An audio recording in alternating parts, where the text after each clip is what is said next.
ছ্যাও, টুকটাপলে ঝপাঝপ টুক টুক ঠ্যাও, চাক চাক চাকুম চুকুম ছাই কল কল ছ্যাও, টুকটাপলে ঝপাঝপ টুক টুক ঠ্যাও।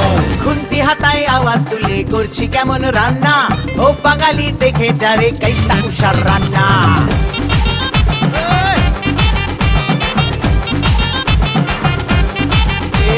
খুন্তি হাতায় আওয়াজ তুলে করছি কেমন রান্না, ও বাঙালি দেখে যারে কাইসা উষার রান্না। শুক্তো পুইয়ের চচ্চড়ি আর কলাই ডালার পোস্ত, কুমড়ো ছোলার ছক্কা আর পটল ভাজা আস্ত, কলমি শাক ভাজা হিং দিয়ে ঢোকার ডালনা। রান্না খেয়ে খুশ হয়েগা বাংলা থেকে খুলনা।